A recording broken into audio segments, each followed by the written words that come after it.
write about. Trying to figure out what it's all about. Existentialist, am I worth anything or just discount? I don't know. That was great sounds. Watson with Outside on WNHHLP 103.5 FM New Haven. Myself, Preston, with my partner in crime, Long Island raised, Elm City made, Mr. EZ BlueZ. Easy. You are always better with introductions more than me. Who do we have with us today on the program? Understand this. When you have a true connection to your past, will your future really understand where you are today? Understand that when you make a statement and you stand up for other people, understand that at the big moment during a march, someone stood up and said, first and foremost, we take care of the children. I don't care what color the child is. The child is the most important thing there.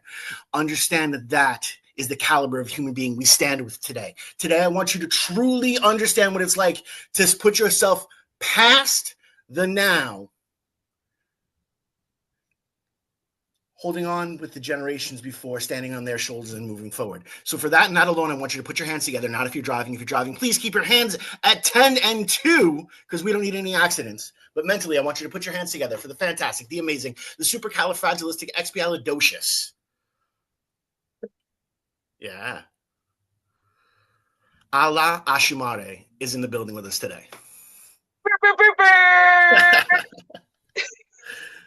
Thank you for saving me a work on a sound effect machine. I'm trying to get that, but thank you so much. I appreciate that. And Allah, thank you for being a part of it. Good to talk to you again. And if I call you Xena Warrior Princess throughout this interview, please forgive me. I would love that. No, okay. I would love that. Okay, cool. Because fun fact, that's why I asked you to like repronounce your name for me numerous times because like Xena is always in my head. And for the listeners who are questioning what I'm talking about, we used to work together back in the day. And, you know, I think it was some funny conversation we had because we were laughing. And, you know, I just said Xena, and then she just did the warrior call. And so throughout my tenure of working with her, I called her Xena Warrior Princess because, like, she did not hold her ground, especially when it came to disrespect with customers and just, like, numerous people throughout the shift. You know, she did not bite her tongue to certain people and did not tolerate the disrespect. So that's why I just called her Xena. So, like, every time, you know, something happened, Xena came to save the day. Yes. So. Yes. I think Xena was there the day that I almost actually assaulted a fellow coworker. Yeah. Easy worked with us as well too at the establishment that I cannot name. And you know, so if I call her Xena or they Xena throughout this broadcast, please forgive me. It's just, you know, my past calling back to me. So I'm just gonna say I'm waiting for my Xena Warrior Princess pop socket to come in the mail. That's gonna be amazing. That's gonna be amazing. So actually, I'm okay with Xena, and I just started rewatching it. So no worries at all. I am a multifaceted being and have had multiple lives, and I feel honored that you remember the space that I held when we first met. I love that. Xena, tell me in your own words, what do you do? And do you feel like you're a real life superhero right now? I've never been asked if I feel like I'm a real life superhero. I would probably say yes, because I deal with so much BS. Yeah. Mm-hmm. What do? I am a villain to oppression. I am a coach and facilitator who coaches in race, justice, dignity, accessibility, and belonging. If you notice, I left the 3 letters that are all up for debate right now out and always have, even though they are very much inclusive in the work that I do. Mm-hmm. I am a social justice, Black liberation organizer. Co-founder of the New Haven chapter of Black Lives Matter. I am a transformational justice advocate and a street justice advocate, as I am a abolitionist. I am a friend. I'm a mom. I am a partner. I'm a rabble rouser. I'm a supporter. I'm a bringer of joy. I'm a voyeur of joy. I love watching other people be happy and experience joy. It makes me experience joy. And whenever I get so lucky to be able to bring other folks joy, it's like a kerfuffle of just joy and love. And I think that's pretty much it. Yeah. This didn't happen overnight. No. What made you want to go out there? I know a lot of stuff has been going on. There's numerous reasons, but for you personally, just as an advocate, just as someone doing so much for the community, you know, back then and right now and pretty much forever, because this is your purpose in life. Mhm. What made you want to make that decision to go out there? My son, Mm, my son, we were on a family vacation during the Zimmerman trials. And Mhm. so, like everyone else in the world, we were watching the Zimmerman trials. He was 9, so he wasn't really watching, but he was watching us, the family, Right. watch. all right. And after the trials, he sat me down with this serious conversation. And he was a 9-year-old. So, 9, everyone, they always want to be police officers or firefighters, Mhm. judges, right? And he sat me down very seriously. It was jarring how serious he was. And he sat me down and he said, Mommy, I can't be a firefighter or a police officer anymore. And I was like, why? Sidebar, I never wanted him to, but I believe that as a parent, you're supposed to support your kids' dreams. Absolutely. So I Absolutely. never said I don't want you to, but I was the bravity of what he sat me down. It was like he had to reveal something to me. And I asked him why. And he said, police officers, firefighters, judges, they're supposed to save people. They're supposed to right wrongs. And what happened to Trayvon was very wrong. And then the person who did that got off. And the people who were supposed to fix that, no one did their job right. And I don't want to be that person anymore. And I sat with that and I said, okay, whatever you want to do, you're still so young, you don't have to decide, right? And then we came home, and in that weekend, there were, I'm from New Haven, lifelong raised, and in that weekend, we lost someone to street violence in every neighborhood. In most neighborhoods, we actually, in a weekend, in a 3-day span, it was a lot of retaliation, a lot of stuff going on. And we were walking to the store in the Ville, and we happened to see one of those retaliations. My son, my nieces, everyone. And after we got to safety, and we had this conversation with the kids about what we saw, what we witnessed, about safety. Every loud pop is not firecrackers, things like that. Um, I had to do something. I had to do something.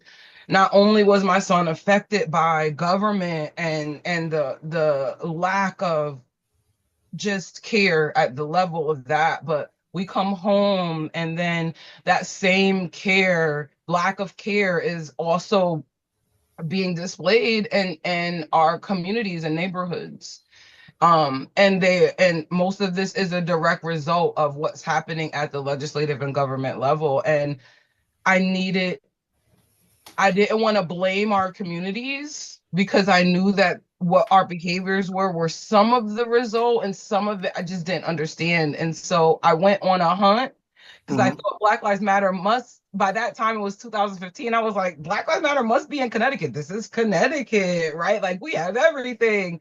And I scoured the state. I Wow. went to so many meetings and I couldn't find, and someone, anarchist who is now one of my great friends, was like, well, you should start it. And I Yeah. was like, but I'm not. And they were like, you just organize trying to get here. That's what organizing is. You just got to bring other people in.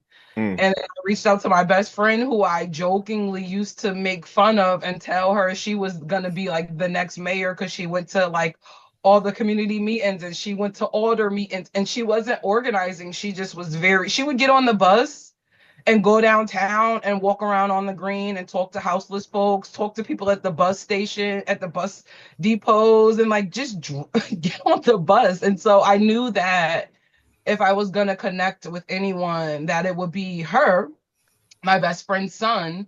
And then we connected with Donnie, and then we connected with Cy eventually. And that's how Black Lives Matter was started.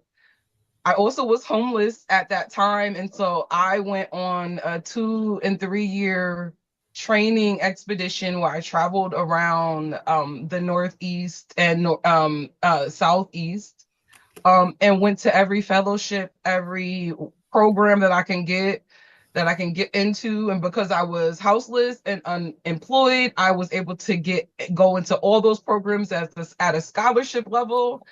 And I made sure that I trained and workshopped, unlearn, relearn, undo as much as I could, to not be another obstacle in the communities that I wanted to work in, and I wanted to be identified as a leader, and I wanted to make sure that I didn't replicate systems of oppression. And I wanted to also understand what was happening to me. I couldn't understand why I kept facing houselessness. I was working so hard. I was going, so it was a culmination of trying to understand why my lived experience kept showing up in the ways that it was, and what our communities were going through. And I wanted to, most importantly, show my son that you can do and be whatever it is that you set your mind to. It doesn't have to be some cookie cutter existence that other people tell you you're supposed to fall into.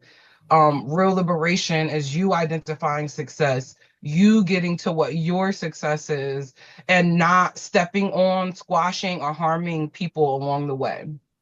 And that's how it is. Yes. How tall is your boy?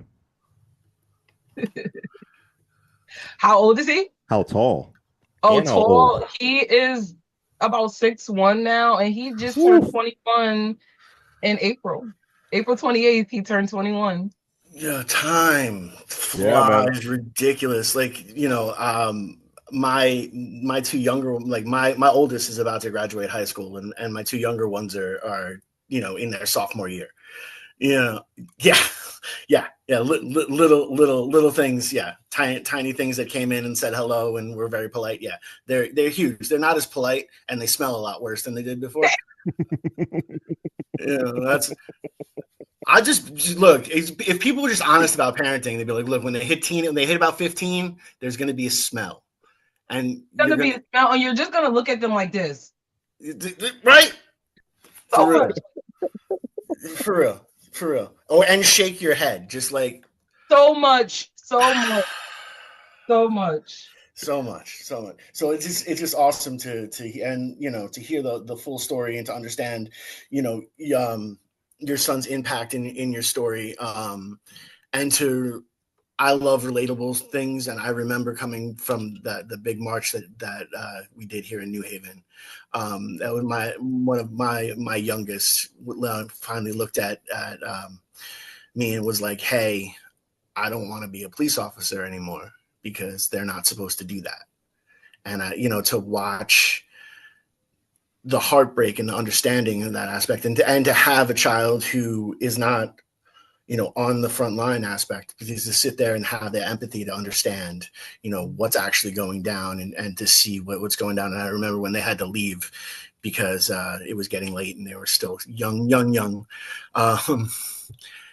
They actually, a car was pulling up to meet up with the protesters, and they handed their signs over. They're like, here, you're going back over there. So these words need to be seen. Go back over there and have fun. So to really have that understanding in your story, and then also the relation aspect of it, and how it was actually a story where you were connected to it because you were in the front of the pack. I'm serious when I say one of the most incredible moments of that, and I've talked about it on the radio show a bunch of times. One of the most incredible moments was the day of that march, when the march before, there was interaction with the police, and there was some really rough nonsense that was there. And this was supposed to be a family march, and you said, I don't care. If you as a child, you put them behind you first. I don't care what color the child is. I don't care what size the child is. Put the child behind you. And that was the moment where I knew that there was something special. So I want to thank you for that. Thank you. Thank you. And you know what's wild? I don't even know which march you're talking about. It was the one right after the one where you guys had Elliker in the police station and, the cops sprayed everybody. It was the march right after that one. Oh, yes. It was the really big one that I actually saw Elliker at. I'm just going to be real. I saw Elliker at that march. I was like, hey, buddy, nice to see you not running. Right. You know what I mean? Yes. Yeah, because yeah. Yes. Thank you for grounding me in that. It's so funny. I've heard so many times people tell me that the actions that I hold and that I lead have been some of the most inclusive that they have ever been in. I remember one time we had folks in wheelchairs on our front line, and we go at the speed of the front line. We leave nobody behind. Nobody gets left behind. We tighten up. We protect each other. And I have been to other actions where I did not have that safety. Right. And that's why I continue to do it. And that's why when we take the ground, we take the streets, we take them all day, because we are going to make sure that our folks are safe, our young people know why we are here. We're not just yelling in the street. We are making connections, and these are our streets. And we're going to make sure that if folks never joined an action before, that they at least know after our actions that why they're here, why we're doing this, and why we need them. So thank you so much for that grounding. It's important for me to know how that is reflected in my community. So I appreciate that. Thank you. Of course. Which leads to my next question. How do you bring joy into justice work, especially in a world that tries to center only pain in Black stories? I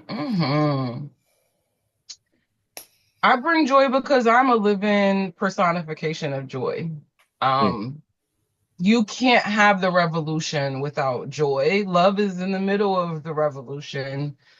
And so much of what we're socialized into believing as historically divested identities in any of those historically divested identities, and if you're at the intersections of multiple historically divested identities, we have been socialized to believe that we don't deserve happiness. We don't deserve joy. And a part of my work is to bring back our dignity, to help us remember our dignity. No one could take it away, but it can be socialized for us to believe we no longer hold it.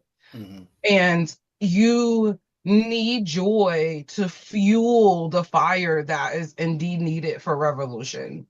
That's why we have dance sessions in our actions. We center some of the like twerking. We talk about the history of twerking and where it comes from. And we have joyful dance parties in the middle of the intersections. We'll take over Whaley Avenue and have a dance party if we need to, if our city wants it. I have to move in joy. Otherwise, I would only be able to witness and experience the constant obstacles and oppressions that not only I face, but our community faces. And sometimes joy is the only resource that we have to be able to invigorate us to continue to come out. And I'm not just a monolith. None of us are. And joy is anarchism. Joy thwarts oppression. Folks want us to only sit and identify our pain and angst.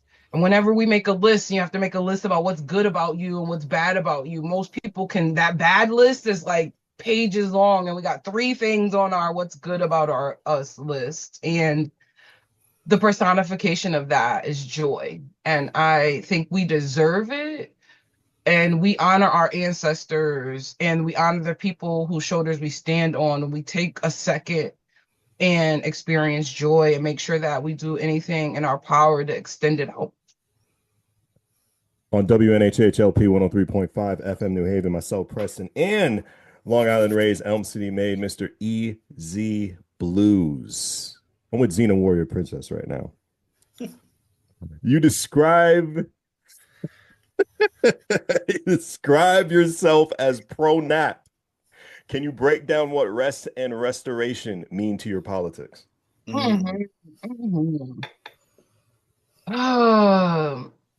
Being in a world not designed for either any of us on this phone call, on this Zoom. We have been conditioned to be assets, deliverables, production. We have been commodified. We are identified at the government level as non-people, right? And how we are going to be able to actually experience the world that we're fighting for is to get some rest, and rest, not to rest to be able to go and be productive again, but rest because some of our ancestors died on the fields. Some of our ancestors died on boats. Some of our ancestors died in sugar fields. They were worked until they died. Babies, children. Some of our ancestors did not even get to see past the age of 11 and 12 because they did not even have a concept of what rest meant. They only were allowed to sleep for very short hours to then go and become an asset, a deliverable, production, produce. And so the joy, the revolution, and just being able to be like, you know what? I'm going to take a nap is for some people, that's going to be the only liberation we get to experience. And as a person who has insomnia, as a person who has to have aids in order to be able to sleep, I have to have medicine to help me sleep. Being able to allow myself my first nap that I took in the daytime, I woke up and then I was able to do what I needed to do. And that was really some artwork, right? It wasn't work, it was artwork. And realizing that the joy of napping, of restoring your body. Our bodies heal when we sleep. That's the only time we get to heal. Sleep. And some of us get 4 or 5 hours of sleep a night, and that's it. Our bodies are never healing. And I think of naps. Every time I take a nap, when my body allows me to, I tell myself that I've healed something in my body. And so I'm pro nap, I'm pro rest. Anything I do, any spaces I create, any containers that I co-create, always have rest and restoration at the foundational level.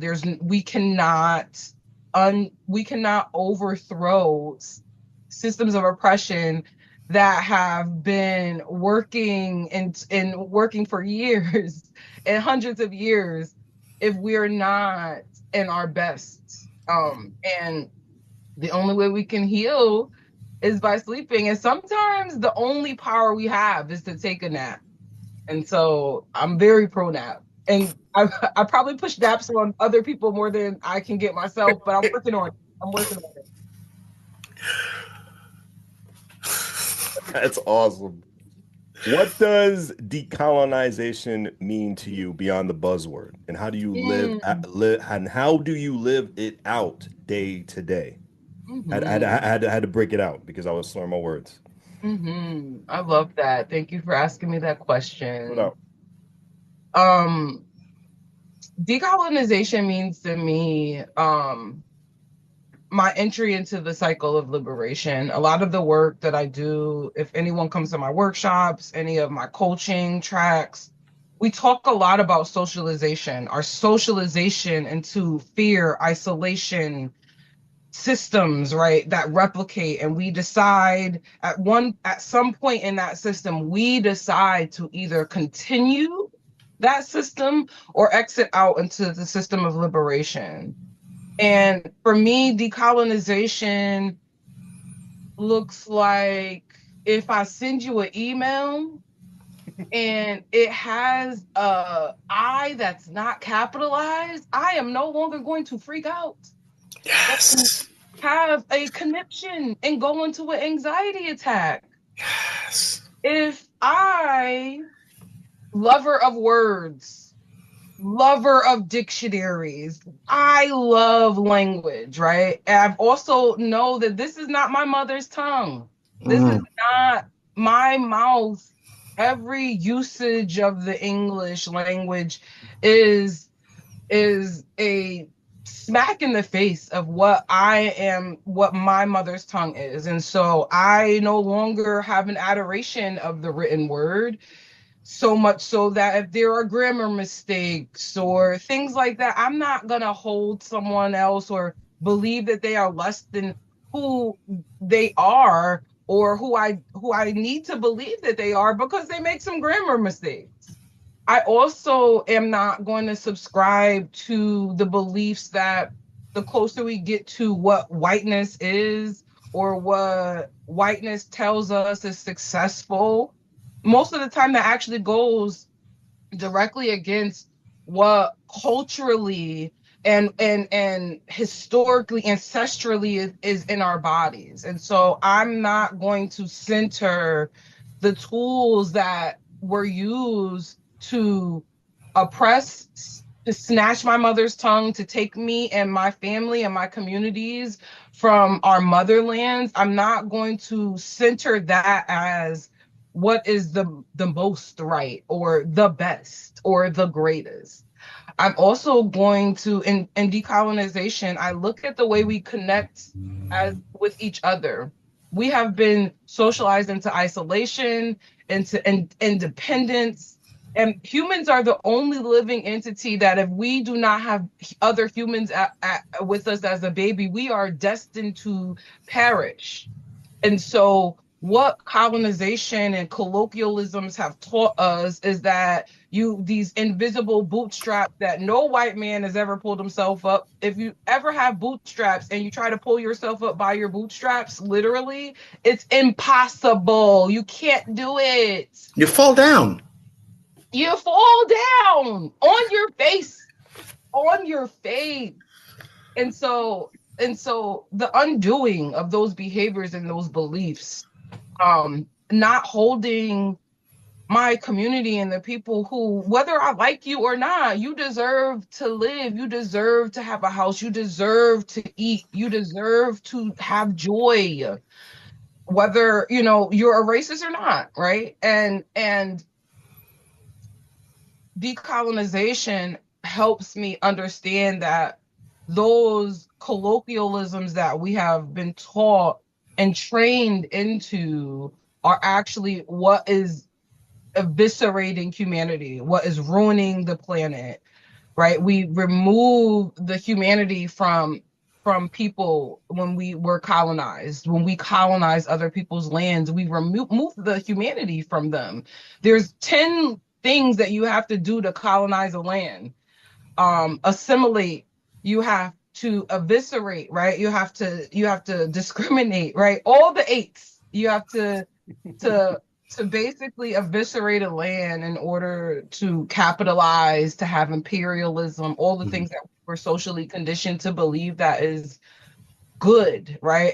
And actually decolonization gives us a practice of removing those things out of our being, right? It allows people who are neurosparkly, people who are differently abled, to see that this world, although has been designed against us, is actually, we all belong here. And there are these hierarchies that we've been socialized into don't exist. They are constructs that were created by white men who are Puritans, who wanted to not be ran and controlled by other white men, and decided to come and take a land, colonize, murder the people who were inhabiting that land and create a system in the ways that they wanted that was attached to inhuman purity, things that they weren't even actually living behind closed doors, but were pushing out loud. And I hope that answered your question. I feel like that was actually No, no, no, no. I wanted to listen to more actually. I was learning. It was good being a fly on the wall. It really was. I want to know when the book's coming. the book is actually being worked on now. Yes. It is being worked on now. Yes. It is being worked on now. Thank you for that. Yes, I am working on a field manual. Mhm. All right. You mentioned the powerful line. We are co-creators of systems we've never seen before. Can you speak more about that? Mhm, mhm. I think I'm an abolitionist, right? Okay. And so folks often misconstrue abolition by just thinking that we want to tear down the systems, but the most important part of abolition is the co-creation aspect.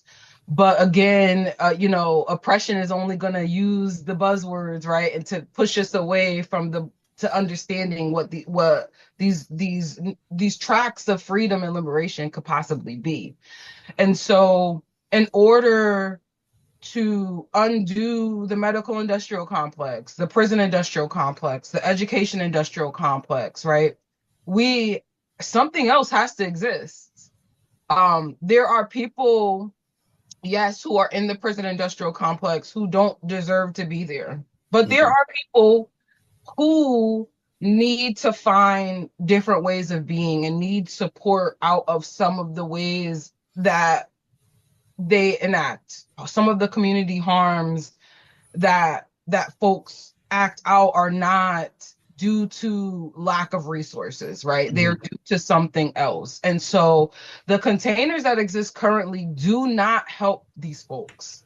They do, if anything, some of these folks experience so much harm that they become more harmful. Some of them experience harm and only is used as a trope as to why people deserve, and those identities also deserve harm. And then all we've done is just replicate a system of harm that all we're doing is replacing people in the same system. And so to co-create systems that we need, I believe that all people deserve to be able to try a different way of being. I don't believe that everyone gets to deserve to try that on other people. And so some of the systems that need to be created are containers to help folks work through some of the harms that are not related, again, to government oppressions. And then there are other systems like the medical industrial complex that some of us are pushed into and have experienced so much harm due to our emotional wellness or mental health, that those systems have further pushed us into unwellness. And I have experienced some of that.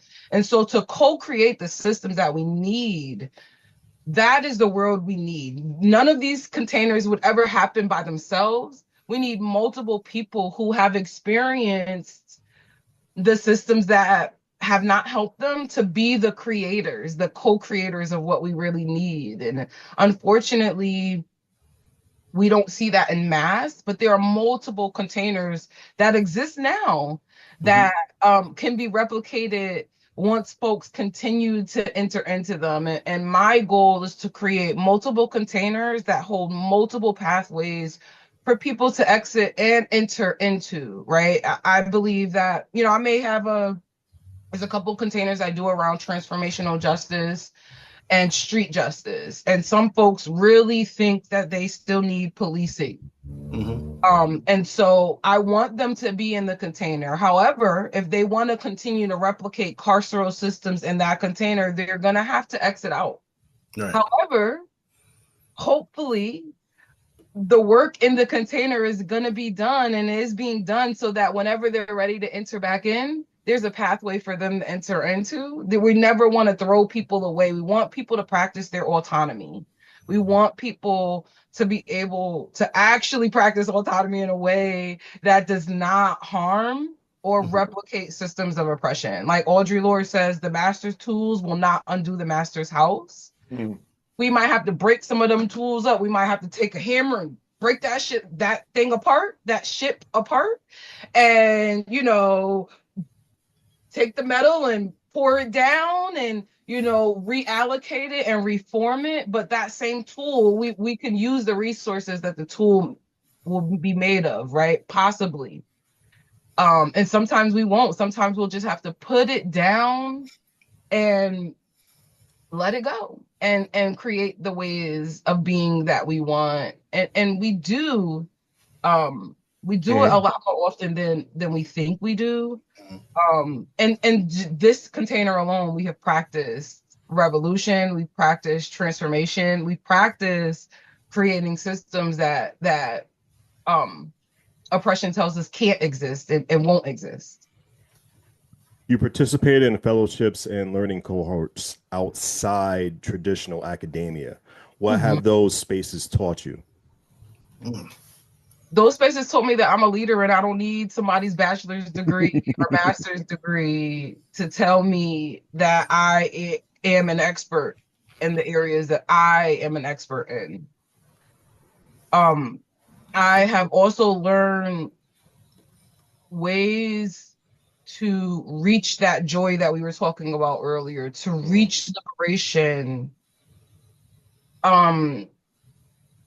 in alternative ways, in ways that are inclusive. Those containers are the reason why I run when we have an action in the street, why the language I use is what I use. Why, no matter who comes to my actions, no matter how they have to get around in their bodies in the world, they could be in the front line of my actions. As a matter of fact, I'm going to bring them to the front line if that's where they feel safe, because they should be seen, because they are part of the revolution.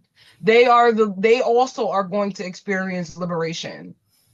Our front lines need to be depicted of who is working on this liberation. And oftentimes we see at the front lines a bunch of able-bodied younger people. We often see multi races, but we often see young able-bodied people in a certain age demographic, and that's it. And the revolution is intergenerational, it's multicultural, it's neurospicy, it's problematic, it's loud, it has ratchet music playing in the background, and it has really good food. It does. I've eaten some of the revolutionary food. That's why I'm as far along in my evolution as I am. Hey, well, no worries. But no, it's incredible to hear the stories, and it's your doggy. Hello, doggy. It's Sasuke. He wanted to say hi. Hello, Oscar. Hey. Sasuke. Oh, Sasuke. Oh. All my anime fans out there, you'll know he acts like Sasuke too. Problematic, very problematic. I love it. Go ahead, Easy. I didn't want to cut you off. No, you didn't cut me off at all. I also understand that this is a conversation that I can interject into, but I also need to listen more and talk less on, just because of the respect that I have for the situation and for both of you as well. But it's just incredible to hear. And to truly see, and like you said, you hold on to this joy aspect. I'm someone who will look at the negative until the negative is really negative. So it's, trying to find that spark of joy is sometimes difficult for a person like me. That's. And I'm happy that you mentioned that. Let's take the time machine back about 5 years ago. There was a protest on the highway. I don't know if it was George Floyd or another. It was George Floyd. I don't think it was. I think it was a little earlier. It was on the highway. The highway was recently. Yeah. Oh, that was 5 years ago, 2020. Yeah, I was just looking at pictures before, doing my research for the interview. I just want to know your perspective, what was going on through that day before, and how did it feel with that massive turnout, because you shut down a major highway going into downtown New Haven. That speaks volumes within itself. Yeah, that was beautiful. That was my favorite action, even though there was a lot of stuff that happened in that action. Mm-hmm. So much stuff. We had counter protesters. We had all the things. It was at the time we were nationally taking over highways. And believe it or not, that Mhm. actually wasn't supposed to be our action. It was at the time there were a bunch of fake actions being posted, and people were doing a lot of disorganizing. Mm-hmm. And so there was this imaginary group that popped up and was making it seem like Black Lives Matter New Haven called for an action. And Mhm. we were actually going to take a day of rest because we had been at all the actions before. But folks were calling us and being like, what time should we be at the action? Are we wearing black? And I was like, wait, what's happening? And I am the one in our team that often takes breaks from social media. It just is a lot for me to Right. deal with. It's trending language right now, but I am an empath. It's a lot. I feel a lot. And neurosparkly people, I think we're all like empathic, and so it was a lot. And so I wasn't on social media at that time. And so folks were calling me. I'm more accessible with text message and calls. And so I was like, we're not having an action. But when the calls got into the 50s and it was Mm-hmm. calling all of us, I got on the internet. We were looking, and then it was like a bunch of, and it was all the language that the disorganizers were doing. And so I was like, well, since they pushed us into an action, we're going to take over this action, because you're not going to have my people who know who they come. Some folks only come to BLM actions in New Haven because they know that they'll be safe.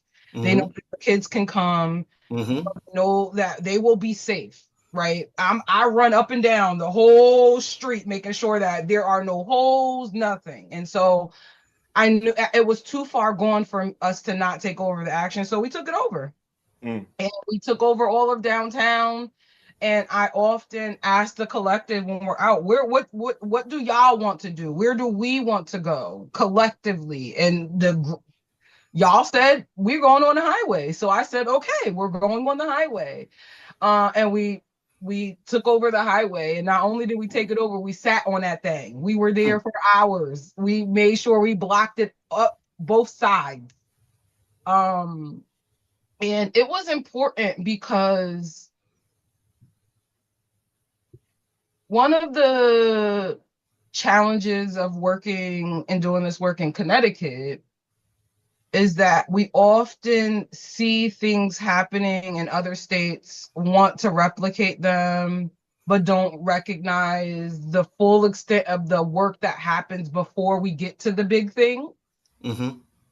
And there are a lot of silos here in Connecticut and a lot of interpersonal work that still needs to be done. And so it was really important for us to take that space and for folks to know that we can do whatever folks are doing in every other state, as long as we are co-creating, as long as we're taking care of one another, we're making sure that folks are safe. And that was one of the front lines, that we had people in wheelchairs and Mm-hmm. Oh, wow. scooters on that front line to take over the highway. The police like to try to make it seem like we were working with them. So whenever they were like, okay, we're blocking off this street, I was like, we're taking it. So we drove them crazy. And I don't often use the C word, but they were so upset. Like, we do not work with the police. We do not get permits for our actions. Like, we don't do that. We do not work with the police when it comes to things like that. We'll communicate. We can communicate with anyone. Police are, at the end of the day, are humans, right? And so they deserve to be communicated with, but we don't identify some of the powers that they hold that other people identify. We don't view power in the same ways. And so it was just really important for folks to know that in Connecticut, we are a stronghold. Mm-hmm. In Connecticut, Connecticut is a pilot state. There are most initiatives that happen nationally are piloted here in Connecticut. Connecticut is a very important state to this union. Mm-hmm. And because of that, that sometimes is lost when it comes to social justice movements, because of some of our interpersonal challenges that I'm hoping to continue to work through and work with our people who want to work with them. But I really want to, I follow the lead of the community in that action. And it was important for our community to take over the highway. So I made sure that we did it in a safe way. And then we stayed. Because we don't just do things for because other people are doing them. We sat on that highway. We had many teach-ins. We had people connecting that hadn't seen each other. We had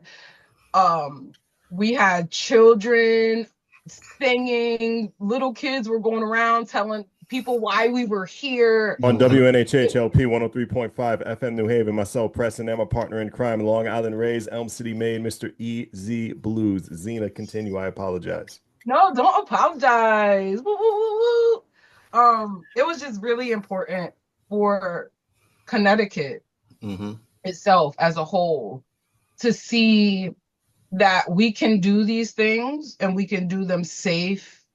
We can do them safe for us, right? But also thwart oppression at the same time and inclusive. Some of that tried to happen in Connecticut and there were folks harmed and things like that. So it was also very important for me to make sure that our space was safe for folks. And that way folks who wanted to be in that and try to do some of the other actions that, they just, maybe they needed some support. I was trained with the Blackout Collective for some of this work. And so I was, trained to lead the actions the way I led them. And then I, coupled with my ancestral thinking, it was important at that time for folks to be able to try that again, to do that, take up that space, and for folks to practice their autonomy. I asked them where they wanted to do, what they wanted to go, and it was really important to make sure that we got to fulfill the need that they had at that time. We only got so much time left, unfortunately, but I feel we just got a couple layers of this onion. I'd love to get you back on sometime. It's been really fun talking to you. But just my last question for you. You worked with so many organizations, Liberation U, New Haven Symphony, Bloom, Possible Futures. What does true collaboration look like to you and mean to you? True collaboration means everybody gets a chance to shine.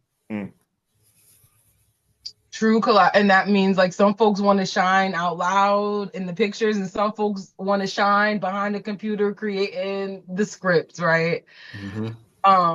It means making space, taking space, and being seen and seeing each other. I think one of the most unspoken needs that people have is to feel seen in who they are.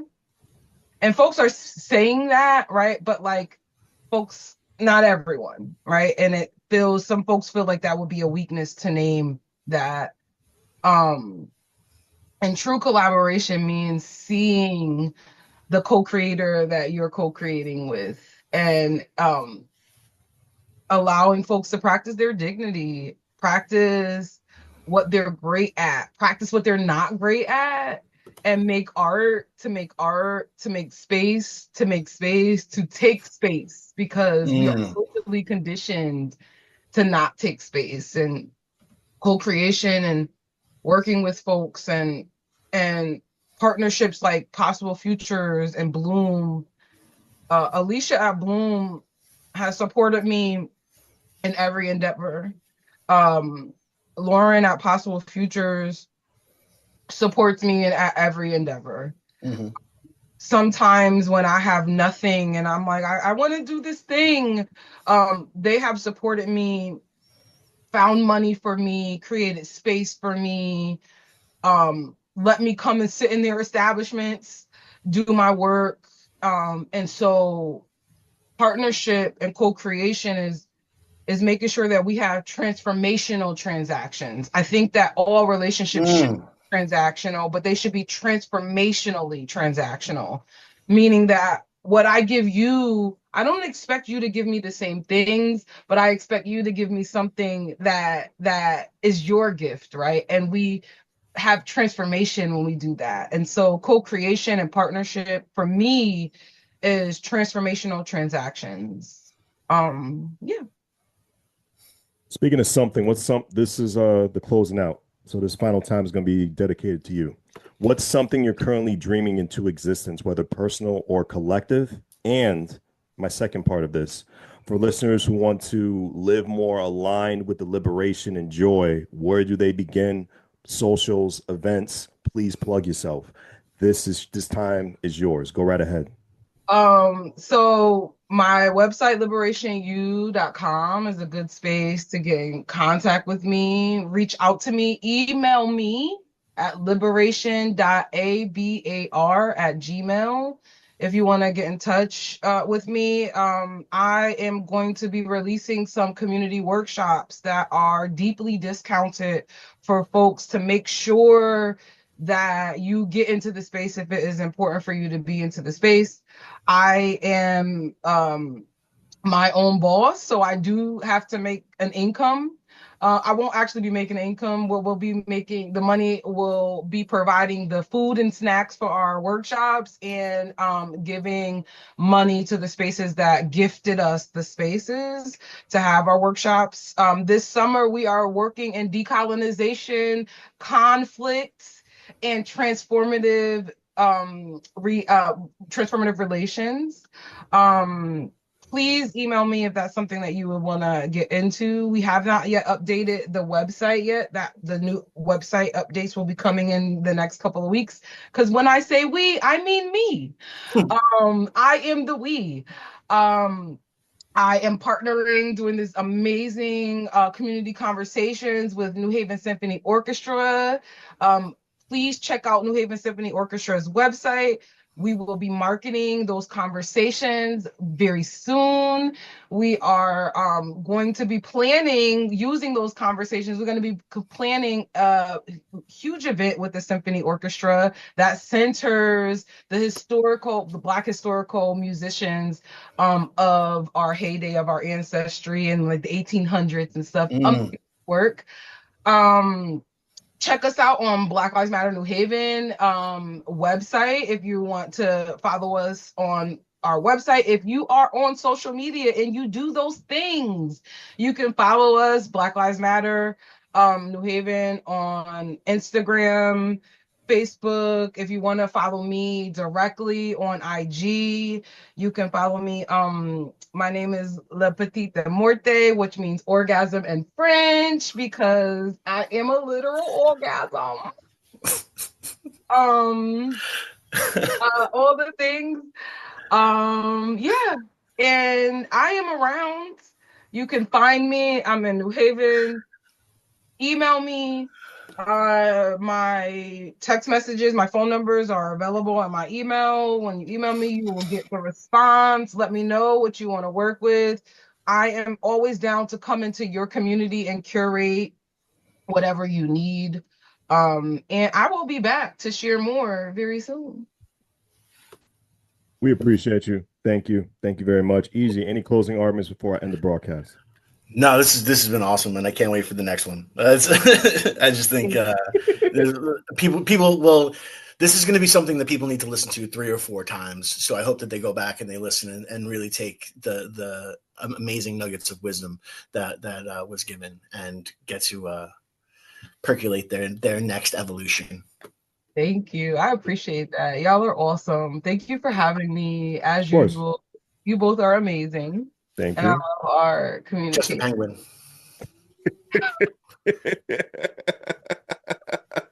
Just an average penguin.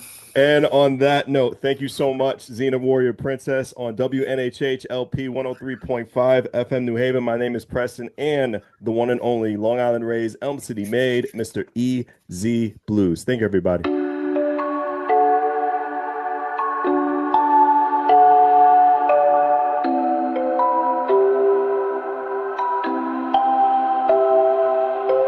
Wondering what to write about, trying to figure out what it's all about. Existentialist, am I worth anything or just a scout? I don't know.